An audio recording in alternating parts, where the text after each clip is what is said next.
Guys, welcome to episode 19 of Event Horizon, the show where I take a walk into the paranormal with a splash of conspiracy.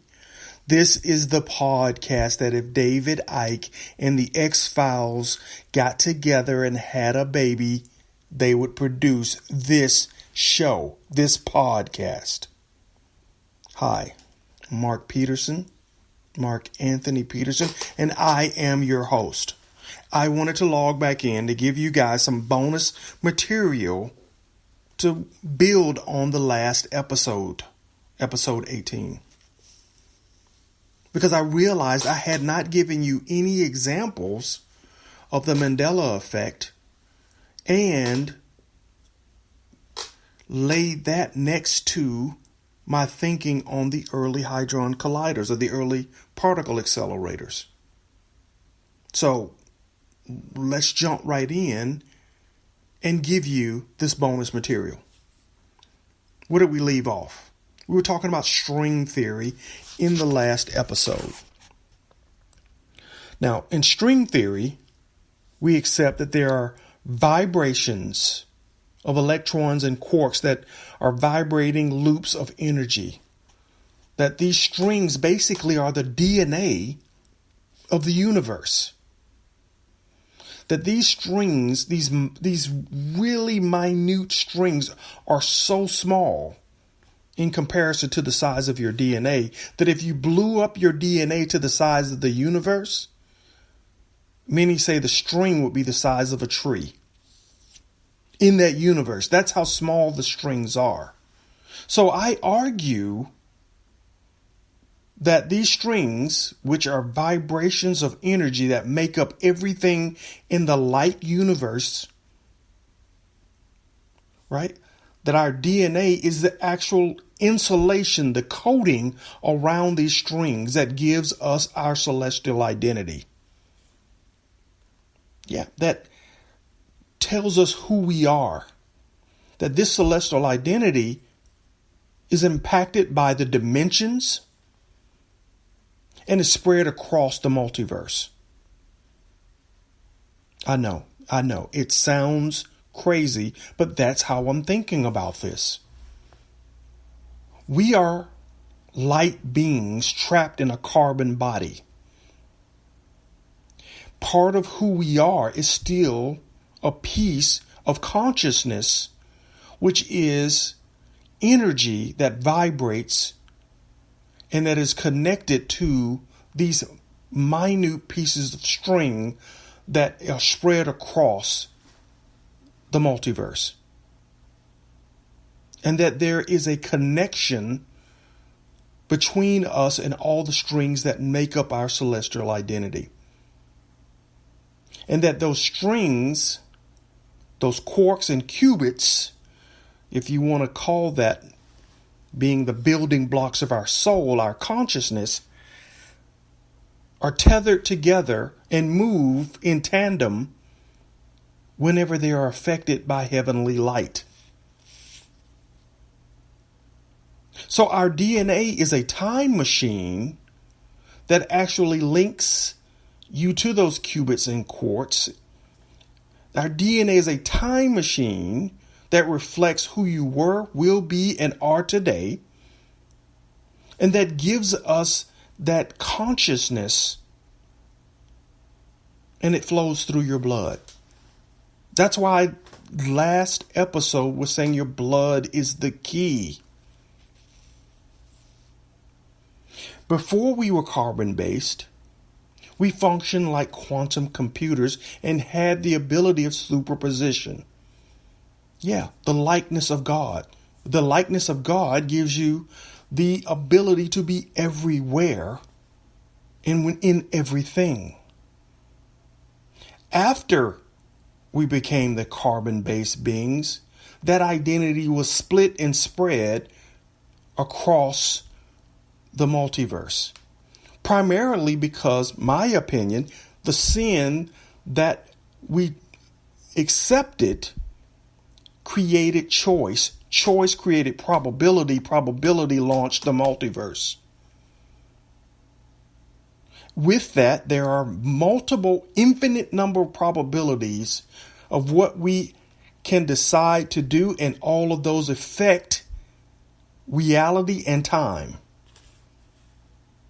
But what it doesn't change is the DNA connection to all of those probabilities. Yeah, if you cross over into the multiverse, you'll find yourself, and there will be a real DNA connection. You've seen the shows and the movies where people do that, and they run a DNA test on that person, and they go, well, how could that be you? You died 10 years ago. That connection isn't lost, even though you're separated by the walls that are between the multiverse.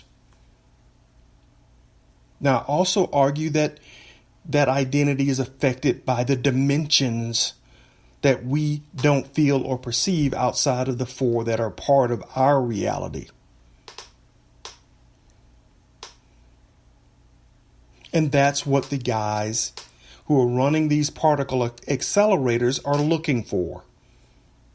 They're looking for the Garden of Eden, which, as I argued in the last episode, is hidden within those dimensions that make up the universal DNA. They're looking for that dark energy. They're looking for God. But we'll talk about that in the next episode when I tell you who I think God is. So if you accept everything that I'm saying, you accept everything that I just laid out, you will accept that if someone changes the vibration of a string, they change reality. And if they change reality on that string, it affects everybody that's on that string, that's related to that string, that's connected to that string. And that string may have a relational connection that looks like the roots of a tree.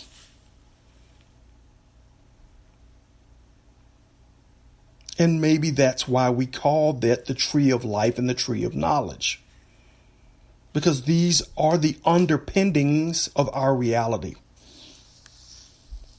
So when CERN goes in with heavenly light, particles smashing, producing heavenly light, they change the logical position of a qubit, changing reality for all of those who are connected on the string. Which is why I argued some people remember reality different from others. Now, if you're buying all of that, you're saying to me, Mark, then the earliest effects that were known as Mandela effects would coincide with the launch of these particle accelerators. Okay, then let's talk through those accelerators and the earliest dates of the Mandela effect. Isabel, intersecting storage accelerator plus the word Bell, was built in Brooklyn in 1981, and its first unsuccessful test was run that same year. It was built for $200 million in 1981, I think by the Department of Energy. Okay. In that same year, the superproton antiproton cyclotrons collider, which was also a particle accelerator operated by CERN, kicked off in 1981. That particular collider stayed functional until 1991. The Department of Energy partnered up with the Science Foundation and spent $617 million to launch the realistic heavy ion collider, which began operation in the year 2000. So those are some of the earliest particle accelerators to go online. 1981, both for Isabel and the superproton-antiproton cyclotron collider, 1981 and 1981, and then this realistic heavy ion collider by the Department of Energy in the year 2000. So you have a pretty much from 1981 up through the year 2000 of particle acceleration occurring in New York, Texas, and with the CERN guys. So let's talk about the Mandela effect. The Mandela effect, the actual effect known as the Mandela effect, cited that they thought Nelson Mandela died in the 1980s when he actually died in 2013. John Lennon, who died in December 8th, 1980, people remember him dying on different dates. The Challenger explosion, people remember it exploding earlier than January 1986.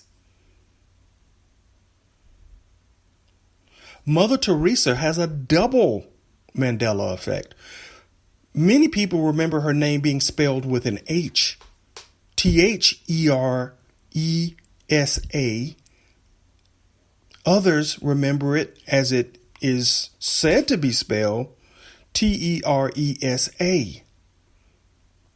She also has people who believe that she was canonized in the 1990s instead of in 2016. How many of you remember Captain Kangaroo? Bob Sheehan. Bob Sheehan. There are people who reported him dying before 2004. There are people who actually reported him dying in January 2004. He actually died in 2005.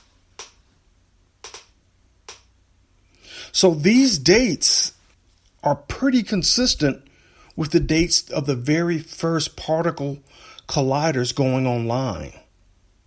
And if you buy that these guys are punching holes into reality, looking for the other dimensions and looking for the multiverse, that they are actually producing the effects that are hitting isolated strings, related strings, that are tapping certain parts of the population. Now, I haven't even jumped into the whole notion of whether this is connected to having Rh negative blood or Rh positive blood. That's a whole nother rabbit trail. I'm just saying that each of us has a celestial identity that is linked back and connected to the strings that are the DNA of the universe.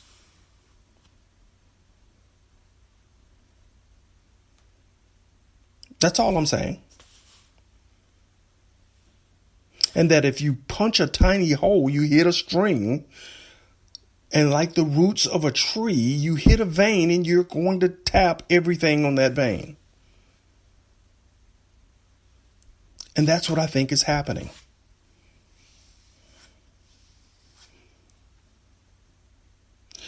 Now,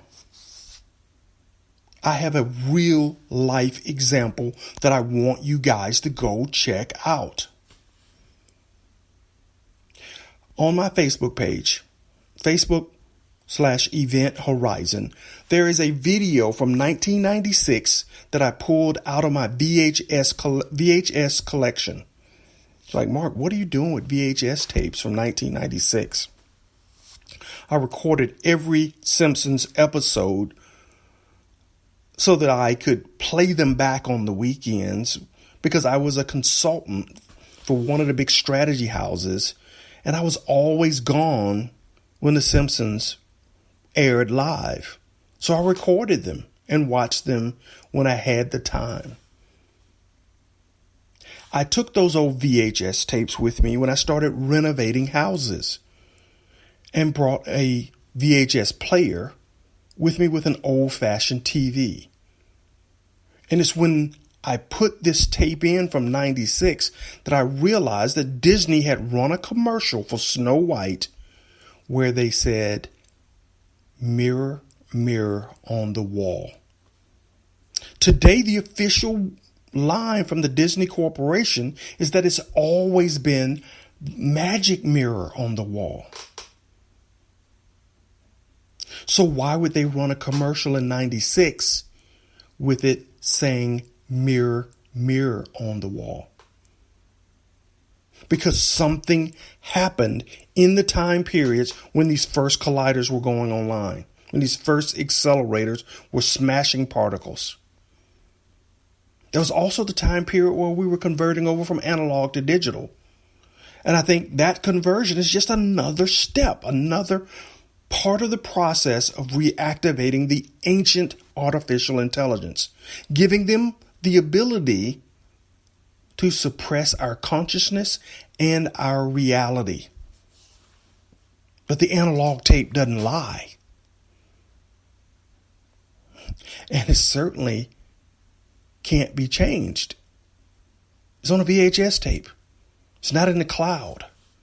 It's not anywhere where they can overwrite, rewrite, and then tell you it never existed. So go check that out. Leave me your thoughts. Tell me I am either crazy or not crazy, or if you dig where I'm going. Because if you dig where I'm going with this Mandela effect, blood connection to everything in the universe, you're really going to love episode 20 when I tell you who God is. I know, guys, please don't send a note to my priest. Okay? If he ever finds out about this stuff, yeah, I won't be able to sit on the front pew anymore. Okay? But I appreciate you guys listening, sharing, commenting, because this has been an interesting ride for me. As I dig deeper and go back and reread my Bible, things pop out at me that didn't pop out before, and I'm hoping they pop out for you. If they do, then maybe we aren't just imagining these things. Maybe there is a history before history before history where we were with God and were able to do the things that God has shown us we are capable of. Moving mountains and making matter out of nothing. But first, we have to find a way to get get those things out of our way that inhibit our ability to experience God. That's this brain that is a harness to our reality and this carbon-based body.